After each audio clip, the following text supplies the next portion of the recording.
1.1 to go. Warriors are down by 2.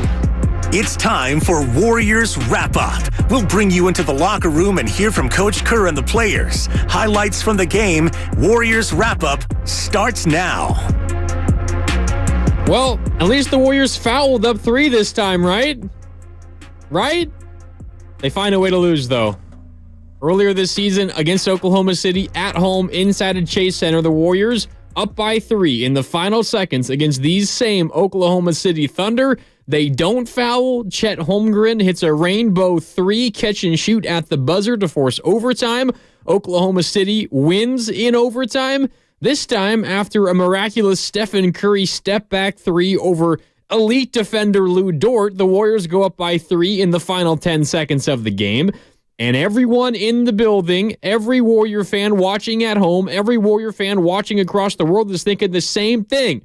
Warriors foul this time. And they did. The only problem, Draymond Green fouled Chet Holmgren once again as he began his shooting motion. 3 free throws. He made them all. The game eventually goes to overtime where it looked like OKC was going to run away with it. They led by 10 points in the final few minutes of overtime. Then the Warriors, they come all the way back, and ultimately they only lose by 2 points.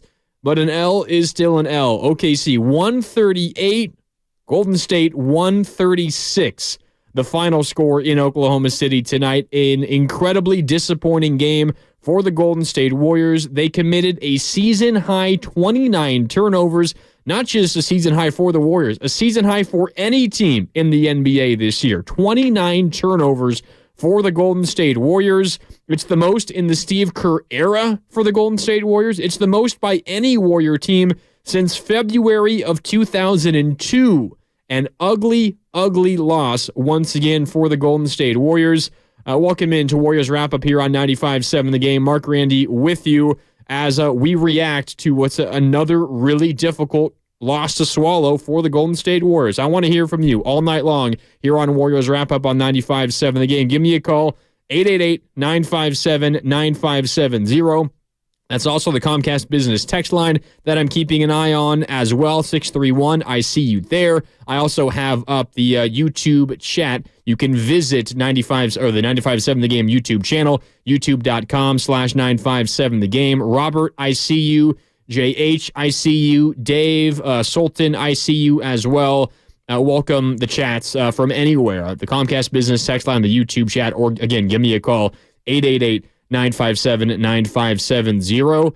The turnovers, I think they ruined an otherwise really, really nice performance for the Golden State Warriors. Now, you can't just simply forget about 29 turnovers that led to 35 Oklahoma City points off of turnovers. Meanwhile, Oklahoma City only committed 9 turnovers, and the Warriors only got 6 points off of those turnovers as well. So Oklahoma City plus 29 in terms of points off of turnovers, yet you only lose by 2 points. I know the Warriors are not in the moral victory business, and I'm not on 95.7 The Game here to call this a moral victory, but when you see a difference in turnovers as wide as that, and it was a 2-point game, that tells you the Warriors dominated this game everywhere else. And they did, if you look at some of the numbers in this game for the Golden State Warriors.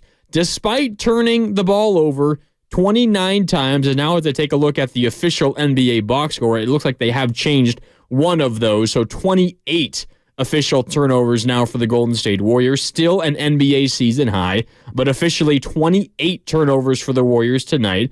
As you look at that for the Golden State Warriors, they still took 6 more shots than Oklahoma City tonight.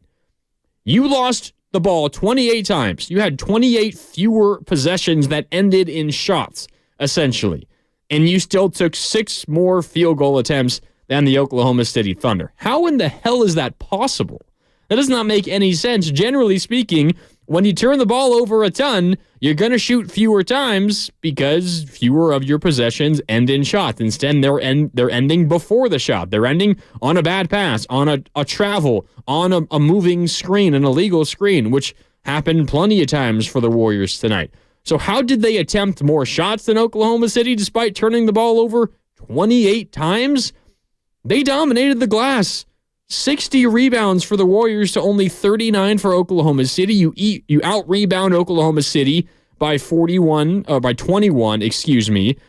You outshoot Oklahoma City at the three-point line by a ton, and Oklahoma City entering this game, the best three-point shooting team in the NBA. Oklahoma City only makes 5 three-pointers in this game. They go 5 for 29. The Warriors make 19 threes, now on 48 attempts. That's still a pretty good number. You're making about 40% of your attempts if you go 19 for 48, just a tick under at 39.6. So the Warriors, despite getting absolutely obliterated on the turnover battle, you out-rebound Oklahoma City. You outshoot Oklahoma City, specifically from the three-point line. You make 14 more threes than the Oklahoma City Thunder. Yet you lose this game, and there's really only one statistic, one category, one area of this game to blame, and it jumps off the page. 28 turnovers for the Golden State Warriors, 29 team turnovers it is for the Golden State, but 28 that you can give to individual players. And you look at some of the perpetrators in this game for the Golden State Warriors. Andrew Wiggins, who had a really good first half, in my opinion. He scored all 12 of his 12 points in the first half in this game and was a big reason why Shai Gilgeous-Alexander kind of was slow to get going in this game. Now, he ultimately finishes with 38 points. He did most of his damage in the second half. In fact, Shai Gilgeous-Alexander, 15 points at halftime. He got going towards the final 3 or 4 minutes of that second quarter when the Warriors brought Andrew Wiggins out of the game, actually. But Wiggins was doing a great job defending Shai Gilgeous-Alexander. I think for the most part, Wiggins did fine defensively, but 6 turnovers for Andrew Wiggins tonight. Draymond Green, 4 turnovers. He also committed the mental mistake of fouling a three-point shooter in the final seconds when you're up by 3 points. So 6 turnovers from Andrew Wiggins, 4 from Draymond Green. 3 different players committed 3 turnovers, including Stephen Curry, Dario Saric, and Jonathan Kuminga also committed 3 turnovers. Klay Thompson, by the way, committed 4 of his own. That was really the only bad part of Klay's game. I thought Klay was very under control and consistent offensively in this game. He had 22 points. In a game where the Warriors lost by 2, Klay Thompson was plus 11 in this game, but he committed 4 turnovers. Kevon Looney and Moses Moody both committed a couple of turnovers. Brandon Pajemski in 23 minutes, 1 turnover. And the only Warrior that played that did not commit a turnover, the guy you would have expected, Corey Joseph, right? Corey Joseph, 12 and a half minutes of game time, and the only Warrior that did not commit a turnover tonight. Kind of wild number there for the Golden State Warriors, but you can't expect to win a game when you commit this many turnovers. And it's becoming, unfortunately, a theme now for the Golden State Warriors. I mean, you look at some of their games this season where they have committed turnovers, and I mean, you have quite a list that's up there. Now, this was by far the worst. The Warriors' season high entering tonight, 24 turnovers. That was the in-season tournament game against San Antonio a couple of weeks ago. What was that? The day after Thanksgiving, that Friday, right? Where they eke by against the Spurs despite committing 24 turnovers. You committed 20 in a loss against Cleveland. 19 a couple of times, 18 once, 17 a couple of times, 16 a couple of times. And then you're kind of approaching the Warriors' average, which is in double figures, kind of around 13, 14, 15 a game. The Warriors committed 29 team turnovers tonight. That is unacceptable for the Golden State Warriors, and you can't expect to win any game when you commit that many turnovers, let alone a game on the road against one of the better teams in the league to this point, the Oklahoma City Thunder, against a team that gets up and down and scores with the best of them. I mean, if Oklahoma City had any kind of shooting game tonight, any kind of shooting game, specifically from deep, again, they're the best three-point shooting team in the NBA entering tonight. If they had any kind of shooting game, if they were able to get on the glass a little bit more, the Warriors would have not been in this game. And I think some credit goes to the Warriors defensively for contesting threes and for leaving certain players open from downtown.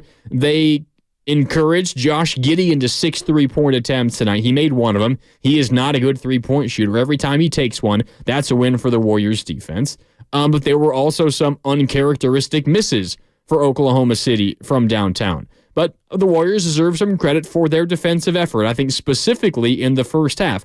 Things kind of got away from them in the second half. Oklahoma City put up 33 in the third quarter, 29 more in the fourth. They even put up 37 in the second, but a lot of those were down the stretch of that quarter. Really for the first 18 minutes of this game, the first quarter plus the first half of the second quarter, maybe the first 20 minutes of this game, 12 minutes in the first and 8 minutes in the second, the Warriors were playing great defensively, and then things kind of went downhill, and it continued into overtime. In a 5-minute overtime, the Warriors allowed 20 points. Things fell apart defensively for the Golden State Warriors, and Oklahoma City got everything they wanted in the paint. Oklahoma City scored 78 points in the paint.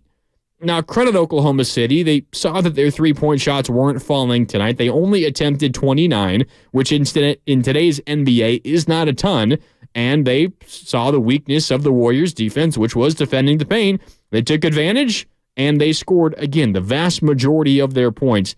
78 points in the paint for the Oklahoma City Thunder tonight. Just a really tough one for the Warriors to swallow, and this is now 3 consecutive road games. 3 consecutive road games where the Warriors have kind of blown it. They've lost a big lead. In this one, it wasn't as large as their other two, but think back to last week. What was it, on Tuesday? Yeah, Tuesday evening in Sacramento last week, the Warriors lead by 24 late in the second quarter. They ultimately go on to lose that game. And then on Saturday, almost a week ago now, six nights ago, the Warriors, I guess that was an afternoon game, 6 days ago, the Warriors in LA against the Clippers. They led by 20 points in the second half. Paul George hits a 3-pointer in the final 10 seconds to give his team the lead. Draymond Green misses a corner 3, and the Warriors lose that game. And then tonight, you lead by as many as 14 in the first half. Not quite a 20-point lead, but still a double-digit lead.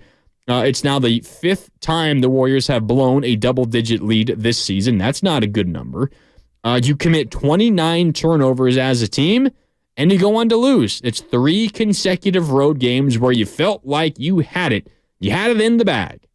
You had it in the bag. And this one, you were up by 3 with 10 seconds left, and you did not make Oklahoma City work for it. The only way you should lose a game or even go to overtime in a game where you're up by 3 in the final 10 seconds is if either Oklahoma City just catches fire and can't miss threes, you miss a free throw or 2, or you commit an absolutely terrible mistake. And the Warriors did the latter tonight.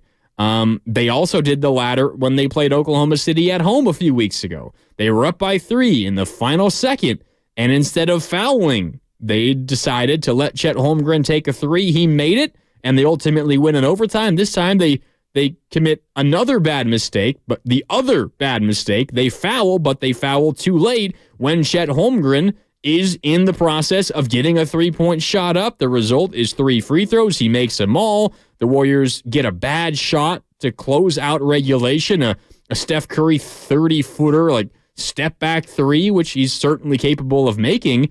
But it's a tie game. I don't think that's the best shot for the Golden State Warriors. And then you ultimately go on to lose in overtime. Just an ugly, ugly game for the Golden State Warriors. And that's now 3 consecutive road games where you feel like you've just let one go. And for a Warriors team now that's looking at a 10-12 record, you don't have the ability to let this become a trend. You can't keep dropping games like this. You just can't.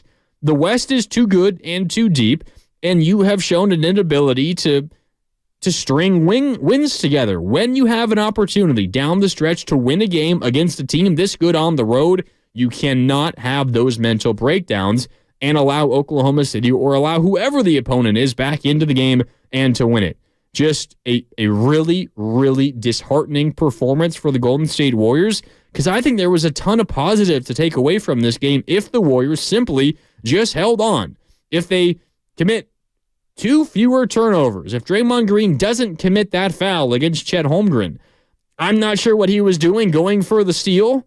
If you remember, Oklahoma City was inbounding from the side, kind of halfway between half court and the Oklahoma City bench with, I think, just a tick under 10 seconds left, down 3.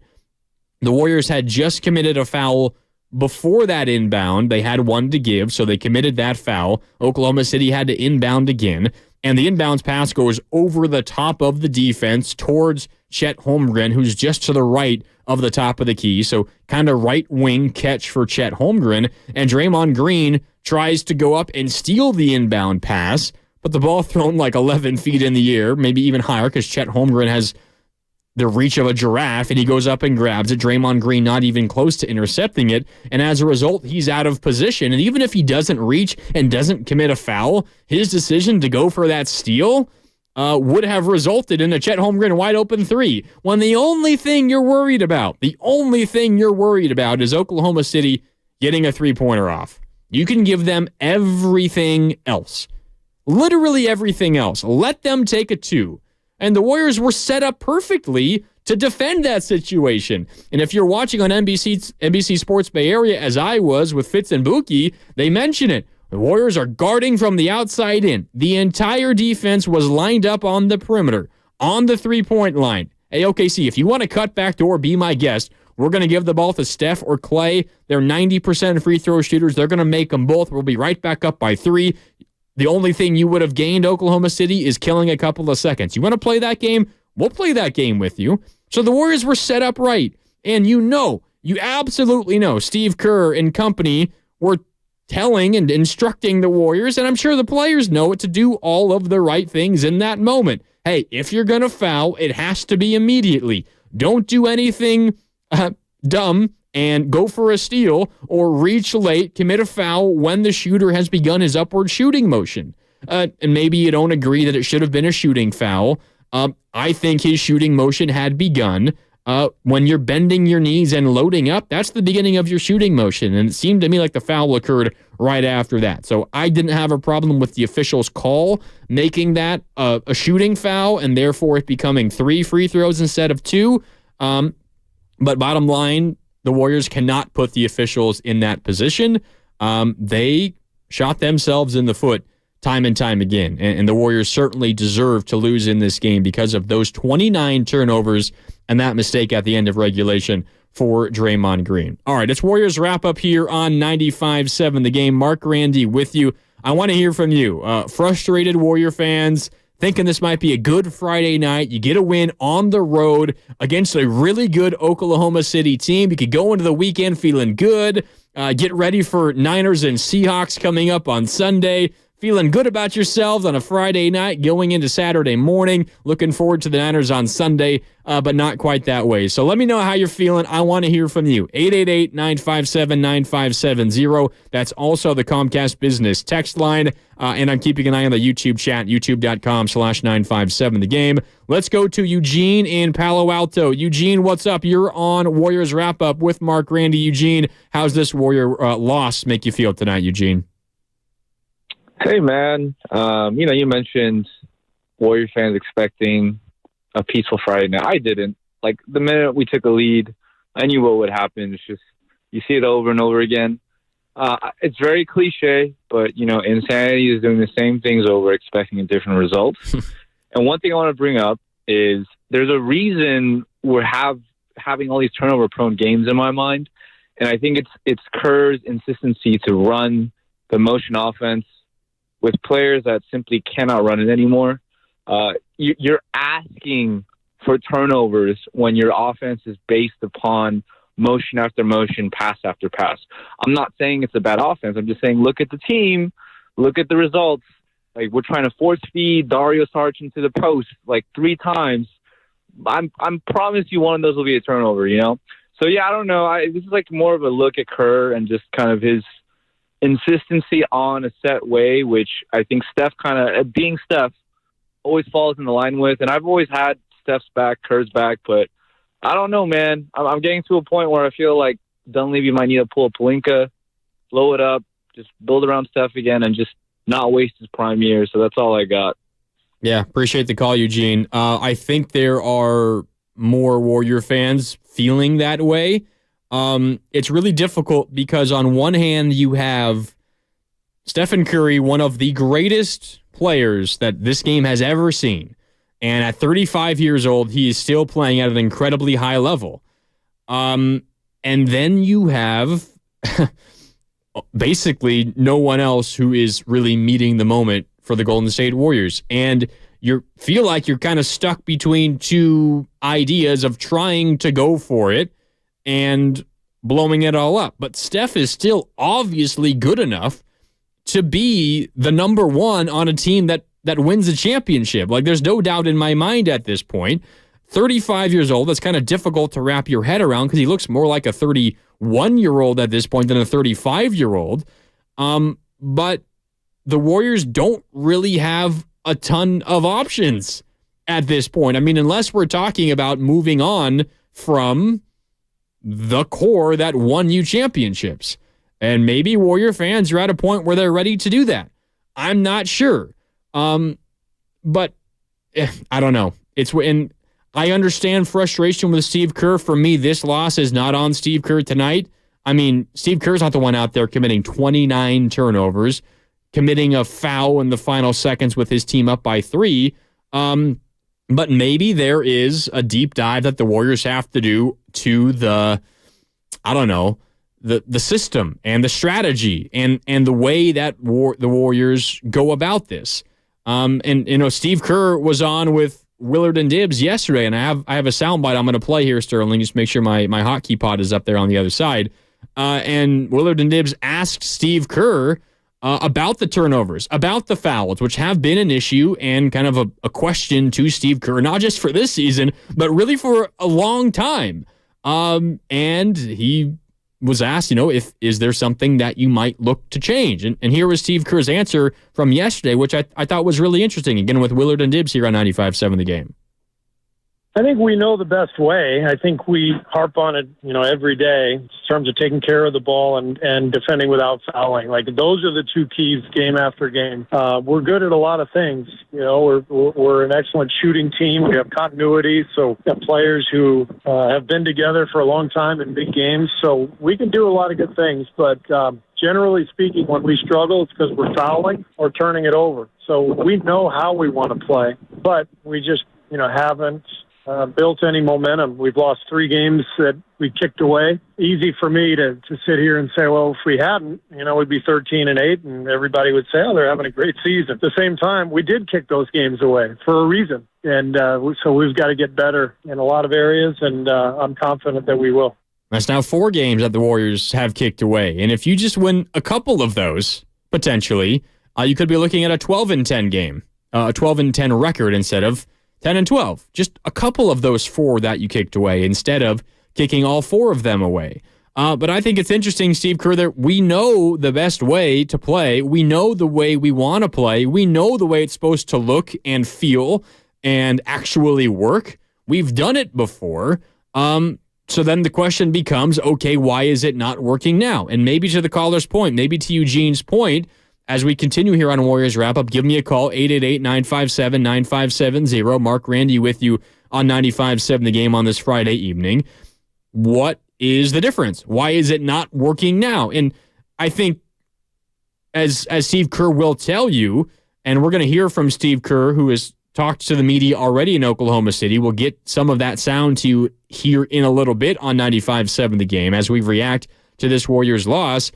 The Warriors' game and their success and their offense and their chaos has always kind of been built around towing the line a little bit between chaos. Like I said already, chaos, but controlled chaos. And you work with that chaos, and you're confusing the defense, and you're whipping the ball around, and you're making quick split-second decisions. So that has always kind of been the Warriors' way. But it feels like we're at a tipping point where you are no longer getting the benefit of that chaos or controlled chaos because you're not moving the ball quite as much. You're not getting as many open shots, or if you are getting open shots, Klay Thompson, who was very good today shooting the ball, 8 of 15 from the field, 4 of 9 from downtown. Andrew Wiggins has not been able to hit from the field a lot so far this season. You're not making as many of those open shots. But at the same time, the turnovers are way up. So the frequency with which you are, getting a good look as a result of that controlled chaos that the Warriors for years had thrived on, that goes down. And at the same time, the frequency with which the possession ends in a gut-wrenching turnover, that goes up. So to Eugene's point, maybe this is simply a roster that doesn't quite have the necessary skills to make that sort of offense work anymore. And Steve Kerr has been very patient with this group. And can you really blame Steve Kerr for relying more on Klay Thompson and Andrew Wiggins as opposed to relying on Moses Moody or Jonathan Kuminga? I can't really blame him for that. Now, maybe if Moses Moody and Jonathan Kuminga had earned more time last year, the year before, their first 2 years, maybe it's a little bit different right now. But Moses Moody and Jonathan Kuminga, while Kuminga put up a good amount of points, he had 24 points today, 12 rebounds. He had a great stretch, late third quarter, early fourth. He made a couple of shots. He had an and one and a three-pointer in rapid succession in overtime that kind of brought the Warriors back into the game. He fouled out of this game. He committed 3 turnovers. Moses Moody was 1 for 6 from the field. I just don't think there's an easy solution out there right now for Steve Kerr. But let's hear from the head coach of the Golden State Warriors. Steve Kerr has finished his media session post-game down in Oklahoma City as the Warriors get ready now to travel to Phoenix. They do have a few days off. They have the weekend off. They play next on Tuesday in Phoenix against the Suns. So a nice 3-day off stretch here for the Golden State Warriors, which is partly why the Warriors went for it. 40 minutes for Stephen Curry tonight, 38 for Klay Thompson, 35 for Draymond Green. That's a ton of minutes. But let's hear from Steve Kerr, head coach of the Golden State Warriors, after this loss for Golden State. Final score, Oklahoma City 138, Warriors 136. Here's Warriors head coach Steve Kerr on the turnovers. Yeah, turnovers and fouls. I can just repeat it every game if you want. I mean, it's turnovers and fouls. That's what it comes down to. So, the fact is, we're playing one of the best teams in the league on their floor. We're good enough. We're good enough to win a championship. I believe that. This team. But if we're going to just turn it over and throw the ball to the other team and foul over and over, then we're going to lose. We know the formula. We just controlled that whole game on the road against a great team. That's our game. So, turnovers and fouls. Steve Kerr sounded like a broken record at this point. He said it at the top. I could say it over and over after every single game now. It's turnovers and fouls. But the losses are still rolling in for the Golden State Warriors right now. So I'm not sure what the answer is for Golden State. Steve Kerr, after last game, mentioned maybe I need to take a look at the starting lineup and change things up. He went with the same starting lineup tonight. The normal 5, Steph Curry, Klay Thompson, Andrew Wiggins, Draymond Green, and Kevon Looney. And I think for the most part, that unit was good. I mean, let's look at the first quarter only for the Golden State Warriors.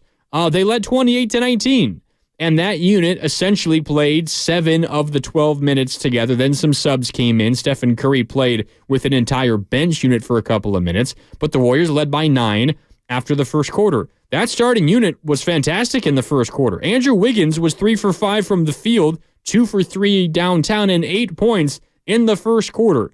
The rest of the game for Andrew Wiggins, let's see, he played about 8 minutes in the first quarter. He totaled over 32 minutes. So about 24 minutes of game time after the first quarter for Andrew Wiggins, 4 points. 4 points on 1 of 6 shooting. Quarters 2, 3, 4, and overtime for Andrew Wiggins. It was a good start for the Warriors starting lineup, and it seemed like the faith that Steve Kerr showed in that group was going to pay off, and it certainly did in the first quarter. But after that, it was not good. Klay Thompson was consistent. He was consistent despite getting off to a slow start. He had 22 points, 8 of 15 from the field, 4 of 9 from downtown. But how many times did the Golden State Warriors commit just a rough turnover that killed momentum, that allowed Oklahoma City to continue to chip away, that got them back in the game. It happened time and time and time again. And the reality of this for the Golden State Warriors is, when you watch this team right now, and specifically on the road, but even at home last time out on Wednesday against a really, really bad Portland team, you commit mistake after mistake. It looks tough. You commit a reach-in foul. You foul a three-point shooter when you shouldn't. By the way, the first play of overtime, Klay Thompson fouls a three-point shooter. Right after Draymond fouled the three-point shooter to go to overtime, Klay Thompson fouled the three-point shooter to begin overtime. We're not talking about mistakes by Jonathan Kuminga and Moses Moody. While they did make mistakes tonight, we're not talking about those mistakes.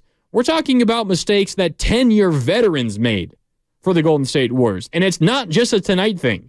It's happened time and time and time again. And the reality is the Golden State Warriors are one of the oldest teams by average age in the NBA this season. And in terms of valuable postseason championship experience, it's not close. They're the most experienced team in the NBA, yet they look like a team made up of rookies. That's what it looked like tonight. If this was a team full of rookies and they lost, the game went the same exact way. You fall on the road against a really good Oklahoma City team by 2 points, despite committing 29 total turnovers. You're looking at this game and say, wow, this is a learning experience. This team, this young team, needed something like that. But when it's one of the oldest, most experienced teams in the NBA putting something like this together, my God, it's tough. It's tough. And you can understand why Steve Kerr is frustrated after every single game now. Now, let's hear more from the Warriors head coach, Steve Kerr. Just talked about the turnovers and the fouls. Here's Kerr talking about the moment at the end of regulation that led to this game going to overtime. Well, we're a foul team. We believe in fouling up three, but you always have to be careful. Can't foul on shot. You got to foul on catch. And Dre tried to make a play, and it looked like he was there. I thought he was going to get the steal, and I think his instinct was just to grab him before he got the shot. But Chet obviously went straight up with a shot. I still thought we might win the challenge. That's why I took the timeout. We had a game in Miami about 5 or 6 years ago where Kevin Durant got fouled and it was overturned. It was a very similar play. So I thought we had a shot to win the challenge and make it a 2-point shot. But obviously we didn't, and he stepped up and made the 3 free throws, and tough way to lose. Really tough. Really tough way to lose. Again, if you're just joining us here on Warriors Wrap-Up on 95.7 The Game, the Warriors fall to Oklahoma City 138-136, and it was kind of deja vu, but not really, because the Warriors hosted Oklahoma City earlier this season, and they lost in relatively similar fashion. I'm going to bring up that game here just really quick. The Warriors took on Oklahoma City on the 18th of November. And they were up by 3 at the end of regulation with like a second on the clock. And you think, all right, there's just about no way we can lose this game, right, Warrior fans? The Warriors don't immediately foul on the catch when Chet Holmgren grabs the ball in the corner off the inbound. He turns, throws it up at the buzzer. It goes in. Oklahoma City ultimately wins 130-123 in overtime in Chase Center. Now the Warriors in Oklahoma City tonight taking on the Thunder. They're up by 3 after a ridiculous Stephen Curry step-back three-pointer to put the Warriors ahead by 3 with 10 seconds left. And what happens? The plan, again, as Steve Kerr said, was to foul. The Warriors foul, but after Draymond Green goes for a steal and comes up short, he reaches kind of back behind him to get to Chet Holmgren, who made the catch. But he's a split second too late. Holmgren has already began his shooting motion. It's a shooting foul. Holmgren makes all 3 free throws, and the Warriors lose. The Warriors are finding unique new ways to lose at this point. And just for a team that is as full of veterans as this one is, it's tough. It's tough. And you leave your head coach with nothing but difficult decisions moving forward now for the Golden State Warriors. This was an incredibly disheartening loss for the Golden State Warriors, and there were just so many stretches where you felt like, oh, you just got a great run from Jonathan Kuminga. Like late third quarter, early fourth quarter, Jonathan Kuminga had maybe the stretch of his career. He was incredible. Jonathan Kuminga, he came in late in the third quarter and had, again, a nice few minutes. He had an offensive rebound. He missed the putback, but Podziemski got it back. JK had another offensive rebound and a putback before that off of a Podziemski missed corner three, and he got the shot to go on the putback. Then early in the fourth quarter, it was kind of a youth movement lineup for the Golden State Warriors. They go with Corey Joseph, Brandon Podziemski, Jonathan Kuminga. They also throw in Klay Thompson there and Dario Saric, but you have Corey Joseph, Brandon Podziemski, and Jonathan Kuminga on the floor to begin the fourth quarter. Podziemski hits a three-pointer. Jonathan Kuminga makes a three-pointer. Klay Thompson hits a mid-range jumper. Saric, a three-pointer. Suddenly the Warriors, who were down going into the fourth, they take a 4-point lead. Podziemski, off of an Oklahoma City-made basket, beats everyone else down the floor and pushes the lead back to 4. And then consecutive, really nice drives and moves by Jonathan Kuminga. A post up, he spins baseline and scores off the glass. Then Kuminga, the next possession, a drive in kind of semi-transition, and he scores and forces an Oklahoma City timeout. At that point, you're thinking, all right, like the young guys, Podziemski and Kuminga, took a deficit going into the fourth quarter and turned it into a Warrior lead. Then you bring in, your veterans. Draymond comes in. Curry comes in. Wiggins comes in. But then what happens? Andrew Wiggins drives and tries a little shovel pass underneath. It gets knocked away and stolen easily by Oklahoma City. Very next possession, Klay Thompson tries to throw a pass into the post for Andrew Wiggins, and instead of kind of jumping out towards the ball, Wiggins just kind of sits there and lets the ball come to him, and Shai Gilgeous-Alexander runs around. Wiggins easily comes up with the steal, and it leads to an Oklahoma City bucket to tie the game. So all the work that the youth just did there to give you the lead is gone after a couple of turnovers. You had stretch after stretch after stretch like that where the Golden State Warriors just simply could not get out of their own way. And it's got to just drive Steve Kerr and the coaching staff crazy. I don't know what the solution is for the Golden State Warriors. I'm not sure the Warriors know. What is your solution to this for the Golden State Warriors? Because I think at this point, it's hard to really come up with one. Give me a call, 888-957-9570 as Warriors wrap-up rolls on here on 95.7 The Game. The Warriors fall in Oklahoma City by a final score of 138-136. The Warriors are finding new ways to lose basketball games. Their last 3 road games, a blown 24-point first-half lead in Sacramento last week.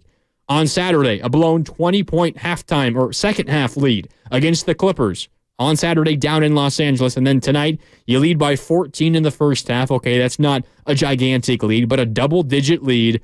You lead by 3 with 10 seconds left, and you lose. How can the Warriors continue to find new ways to lose? I'm looking at the Comcast Business text line here, 888-957-9570. 650, inexcusable foul, but the only reason it was close was Oklahoma City missed a million threes. You're right. I agree with you, 650. If Oklahoma City has even a semi-respectable three-point shooting night, this game is not close because the Warriors committed 29 turnovers. I mean, it's a miracle they were in this game. You commit 29 turnovers. How is this an overtime game? How are you in position to even win the game in regulation? And the Warriors were right there. If they don't commit a really, really, really bad foul, they win this game, assuming that Stephen Curry or Klay Thompson makes a couple of free throws. By committing that many turnovers, now a few of them did happen in overtime. They did not commit 29 turnovers in regulation. I can get you that number here in just a minute. First through fourth quarter, the Warriors committed 25 of their 29 turnovers. You commit 25 turnovers in regulation, and you should have one. How in the world does that happen? It's because Oklahoma City goes 5 for 29 from the three-point line. And do you remember why or how the Thunder won 2 of the first 3 games against the Golden State Warriors? You remember that game in Chase Center when Isaiah Joe was like 8 for 8 from the three-point line? Oklahoma City, in the 3 games against the Warriors before tonight, they were 42 of 84 from the three-point line. Easy math, that's 50% from downtown. 42 for 84 in the 3 games against the Warriors. They're the best three-point shooting team in the NBA, and they shot even better than that against the Warriors in the 3 games before tonight against Golden State. What did they do tonight? 5 for 29, and they still win. And it's because the Warriors committed 29 turnovers as a team, and 2 different players fouled out. You committed 28 fouls.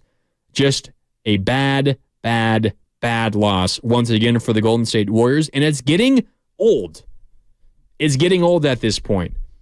And what do you want Steve Kerr to do? I want to hear from you. 888-957-9570. What's the solution? Is there a solution? Is it a lineup change? Is it Moses Moody into the starting lineup? Is it Jonathan Kuminga into the starting lineup? Do you want the Warriors to search for an answer elsewhere? Is it a trade? I tend to think that any trade that would net the Warriors any sort of meaningful player in return is very, very far-fetched and difficult to make work because of the money, simply put. It's possible, but it seems very, very unlikely. For the most part, I think this is the roster the Warriors are going to have to go with. So what's the solution? Because it doesn't seem like the Warriors have one just yet. Let's go out to the phones. It's 888-957-9570 as Warriors wrap-up rolls on here on 95.7 The Game. Mark Randy with you, reacting to this really tough Warriors loss, 138-136. Up next is Nolan. Nolan wants to give his answer to the question, why are the Warriors struggling so far this season? Nolan, what's up? You're on Warriors wrap-up with Grandy. How you feeling, Nolan? Yeah, it's been tough. This year's been really rough, and I think the solution is really just a roster change that you suggested. My thought is that they're undersized. If they're undersized, then they have to play these teams today like the Thunder, where they're just big and long. When you're playing the lineup that they have today, they're always going to be smaller. And every time they're playing defense just to stay in the game, they're going to put in 120 to 150% effort to play defense, grab rebounds, box out, and then we expect come the fourth quarter that they're ready to put in, the full energy to close out a game, and they just can't. We need to start getting, bigger people into the lineup, and this is obviously nobody that's on the team right now, whether it's Dwight Howard or DeMarcus or whoever it is. I think it's important to really just get some size. Besides the year the Warriors won 2 years ago, the previous team that won was the Bucks. They had Brook Lopez at center, and then last year, of course, they had Jokic. And that's just the way it's going. Nobody's going to be able to guard Holmgren in the middle, and all, of course, the other centers and big forwards in the conference and the other conference as well. Yeah, appreciate the call, Nolan. While I understand the sentiment, and that's a popular one amongst Warrior fans, Dwight Howard is kind of like a buzzword at this point, and DeMarcus Cousins as well. If they play any minutes on this Warriors team, they get run off the floor immediately. It's not going to work. I promise you. There's a reason those guys are either not in the NBA, haven't been for a while, or when they've been in the NBA recently have not gotten any minutes. That's not going to work. Now, maybe your argument is there's no solution on the roster currently, and you need to look elsewhere. And I would probably be closer to agreeing with you there. However, I guarantee you, Dwight Howard, DeMarcus Cousins, the like, they are not the answer. That's not going to help anything. In fact, it's probably only going to make things worse for this Golden State Warrior team. I see an argument going on the YouTube chat right now, youtube.com/957 The Game. Some people saying we want to see more from Moses Moody, and others firing back. Well, Moses Moody was 1 for 6 today. Wasn't very good. This is where I think I can see both sides, because it kind of depends what your goal is, what you think the Warriors can possibly achieve this season. If you're holding on to hope that the Golden State Warriors are still legitimately a championship caliber team, and hell, when you've got Stephen Curry, why would you ever give up that goal?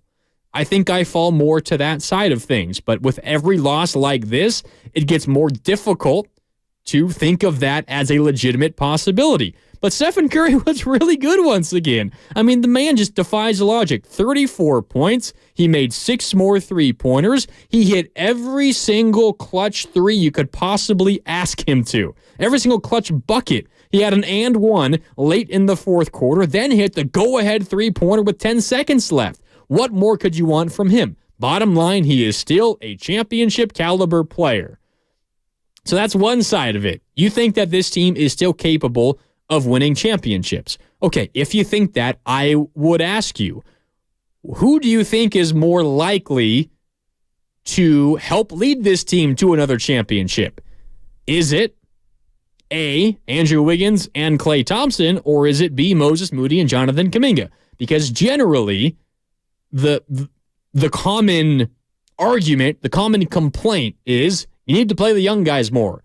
And while I would agree with you if you can admit that maybe the goal is to no longer try to go all out for a championship, maybe that's the best thing you could do. But if you're still trying to win a championship, I mean, would you disagree with me if I said I think it's more likely that Klay Thompson and Andrew Wiggins find their game again and are at least more likely to do that as opposed to third-year players who haven't really had any consistent run in their NBA careers being a major reason that you win a championship? Like, that seems far-fetched to me. So if I'm trying to win a championship, I don't know how you feel, but I feel like if I'm trying to win a championship, I'm riding with my guys.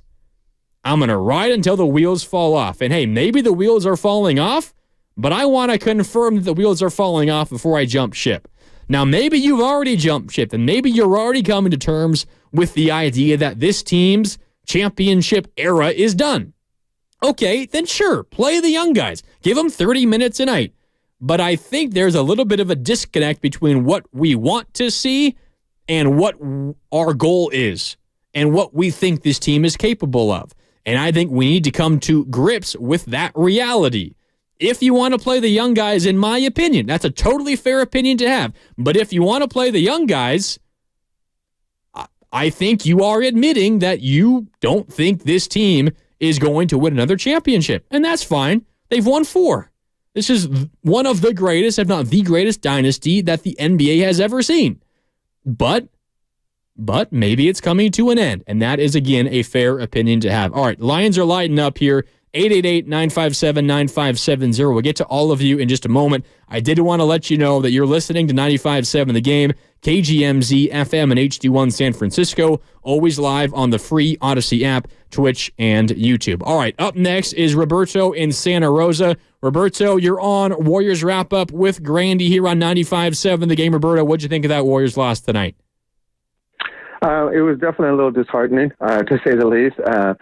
I was actually just going to say also that speaking on the previous caller's saying of the if you keep doing something over and over again, it's a form of insanity. It's been a credit to that saying to what is his name? I just totally spaced on his name.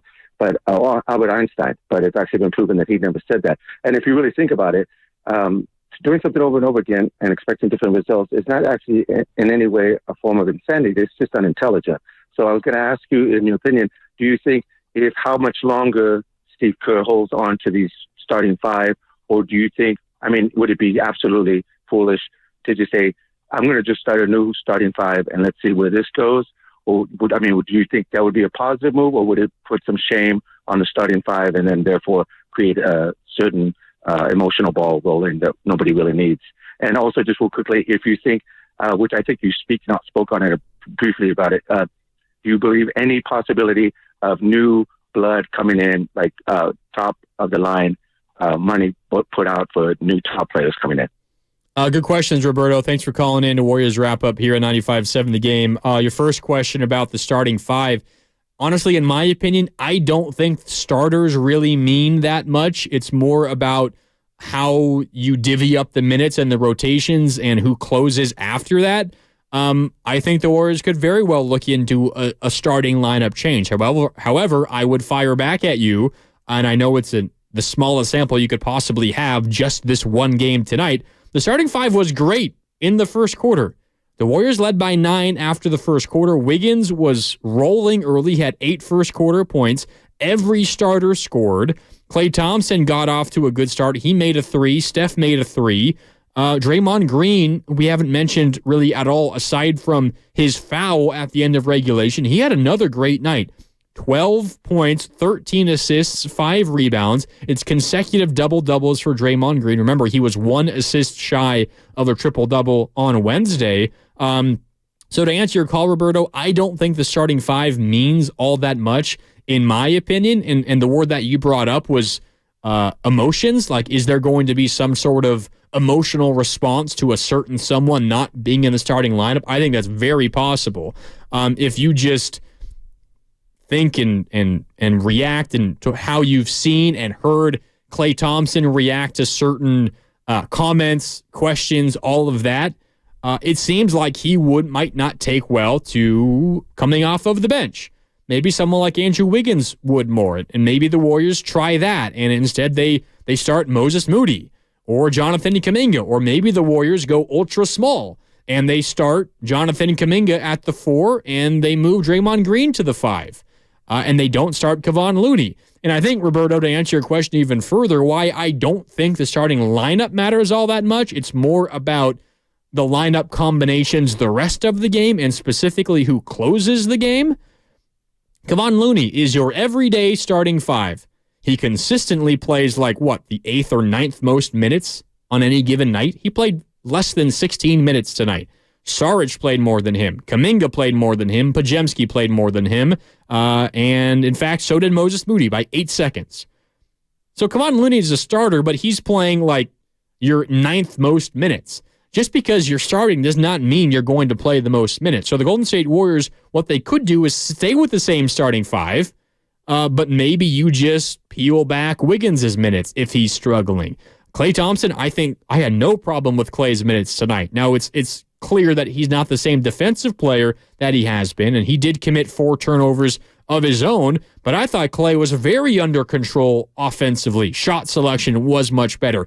Did not rush anything. He got to the line. He showed great awareness, drew a foul on purpose, had no intention of scoring a bucket, but knew he got contact, got to the line, made a couple of free throws. He had 22 points on 15 shots. You'll take that every single night from Klay Thompson. 8 of 15, 4 of 9.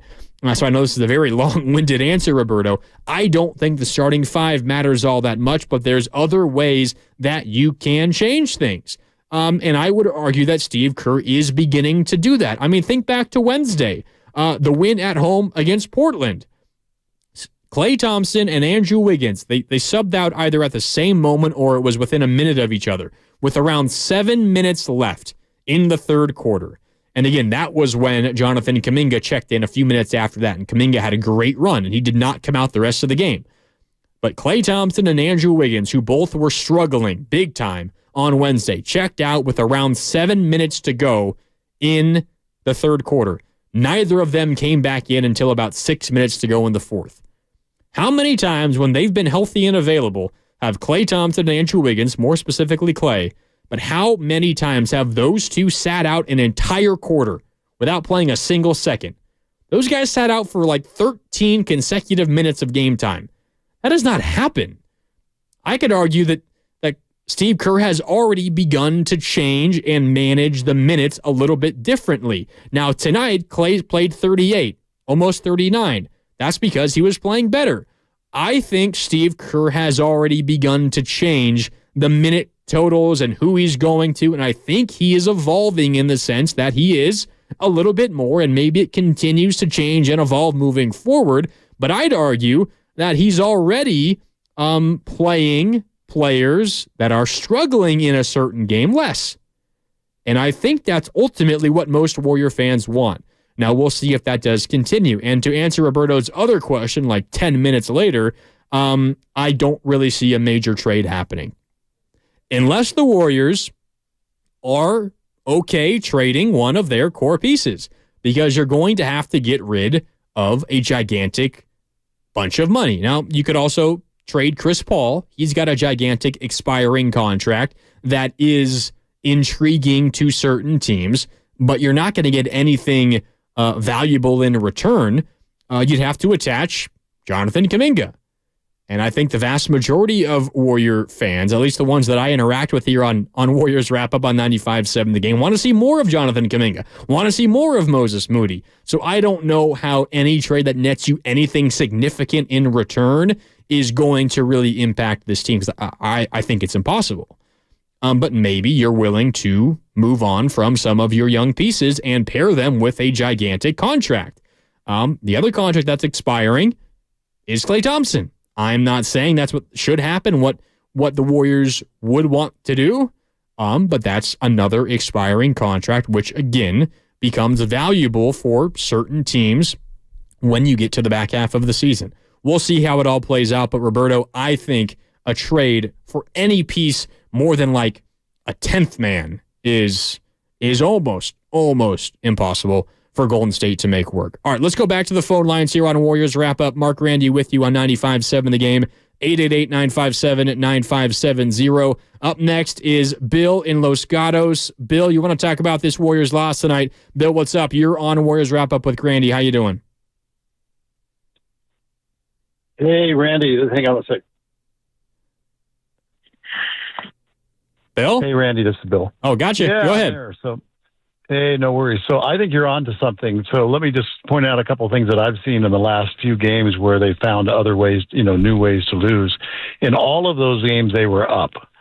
All of those games started, as far as I recall, with the starting lineup. The starting lineup played good.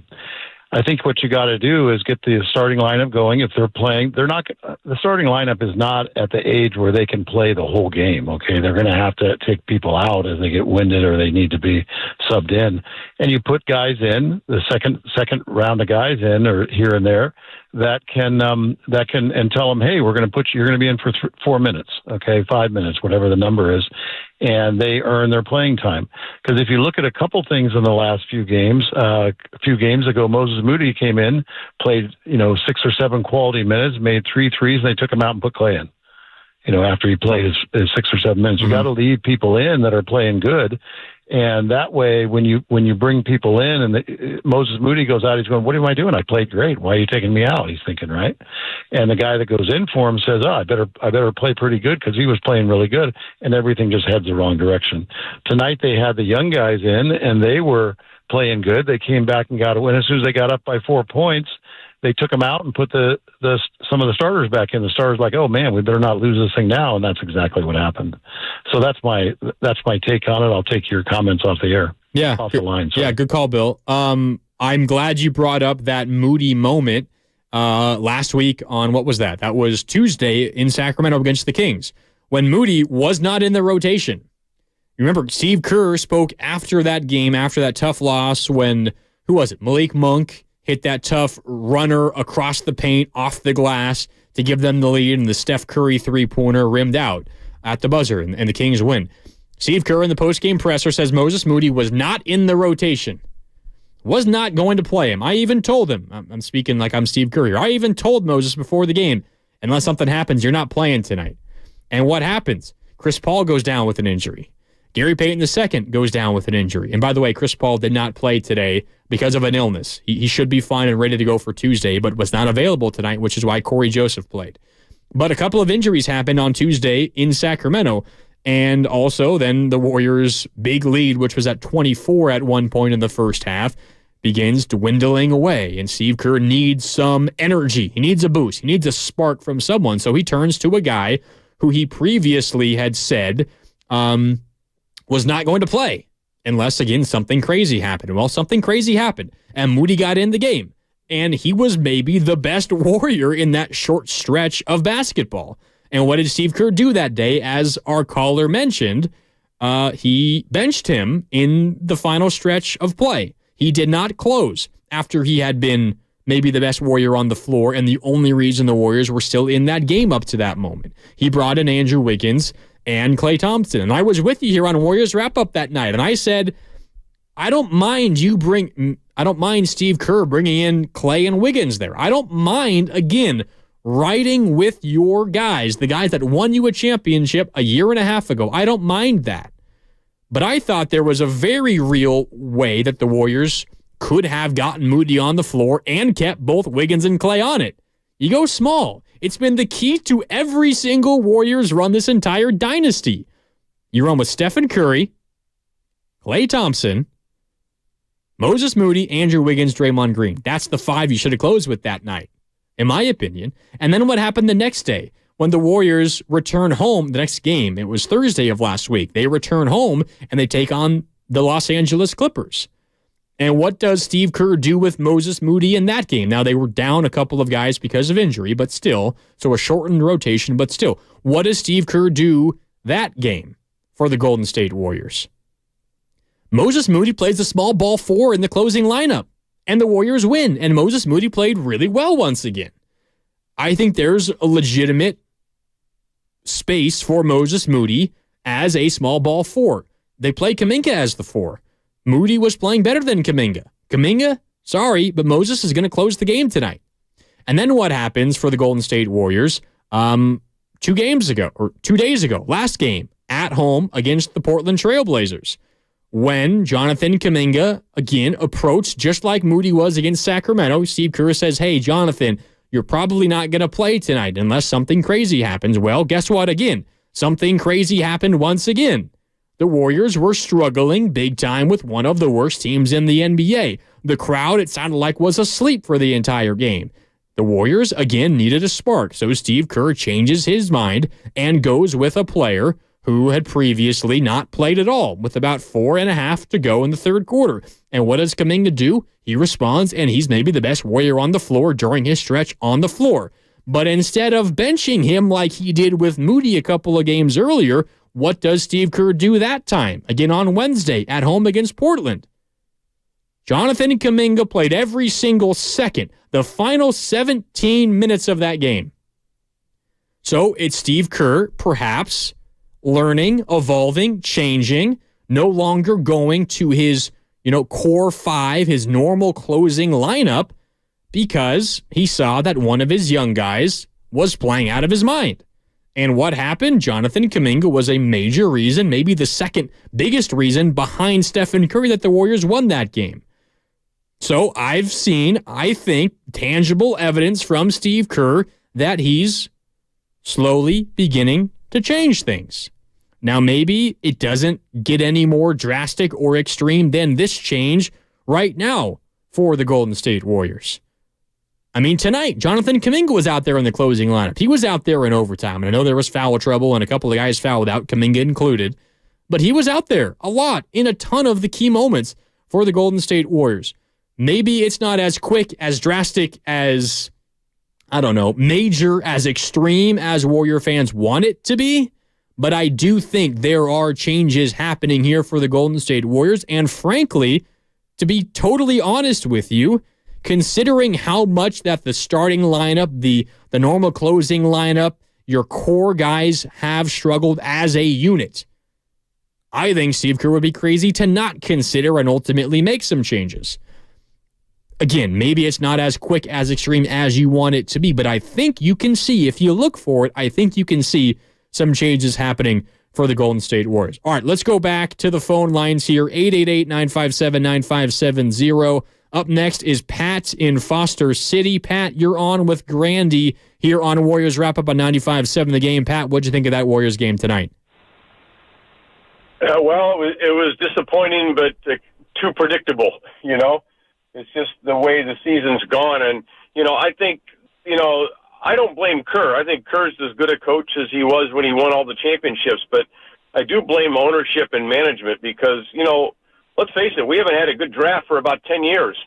You can't go 10 years without having good draft picks and do something in the NBA. And, it's been since Draymond and Clay and Steph we drafted that we really had any good draft picks. So most of these guys have been bust. And I think, the NBA is a young man's sport. The NBA, it's statistically, NBA players peak at about 27 or 28 years old, and we have too many guys that are past 30, some cases way past 30. It's not a surprise that defensively that's where they slow up. They don't move their feet as well as younger players, and I just think that they're too old and they're too slow. And this thing about we won 4 championships, let's keep it going forever. Bill Walsh was famous as saying, much better to trade a guy a year too early than too late. And as much as I love the players, I've been a season ticket holder for 28 years now, so I put my money where my mouth is. And I've seen these guys win championships, but it's not the same team. It's maybe the same players and the same jersey numbers, but it's definitely not the same team. And this thing about, look what I did last year, especially Clay and Draymond, they seem to be focused more on, we won these 4 championships, so we're entitled to this. And I think the ownership probably is putting more favor on keeping the fan favorites in town. That's become a little more of a priority than winning, because they're just, sadly, they just get older and they get slower. Hey, so yeah, Pat. I think Pat, can I ask you a question? I'm curious. So, are you willing to have the Warriors, say, trade someone like Klay Thompson? Is that what you want them to do? Absolutely. I mean, I love Clay. I mean, I was there when he got 37 points in a quarter, and through all of this. And I love the guy. He's great to listen to and whatever. But now's the time to get some value from the guy, because next year and the year after, that's that thing about the Warriors. If you look at their players, hardly anybody in the NBA, gets better past the age of 30. Some hang on and they become at the same level, but past 30, 31, almost everyone is on the decline. And look at the number of players that the Warriors have that are past 30, 31. Draymond, Clay, Steph, Corey Joseph. Paul. I mean, the list. Yeah, Corey Joseph, Chris Paul. I'm leaving somebody out, but I mean, they have so many guys that are, past their prime. This is the best year these guys are going to have in the future. This is as good as this is going to get. Clay's not going to be better next year or the year after, and Draymond's not going to be better next year than the year after. They have too much money tied up in too many old players, I think, and they're just. Yeah, Pat. I mean, that's clearly the issue that the Warriors are in right now. You're right. I mean, that's simply where they are at this point. But it's a difficult thing to get out of.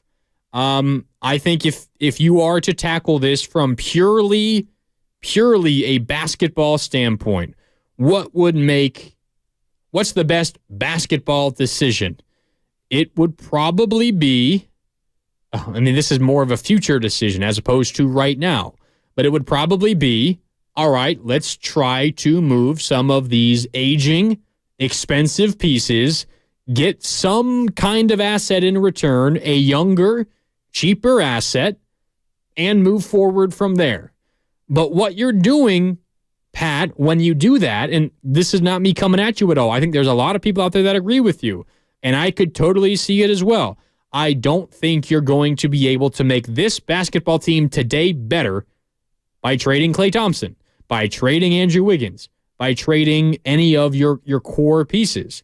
Maybe you find a taker out there. You're going to have to attach something of value because you're not getting a young piece in return for Klay Thompson. It's a young, valuable piece, a young piece that can play on this team right now.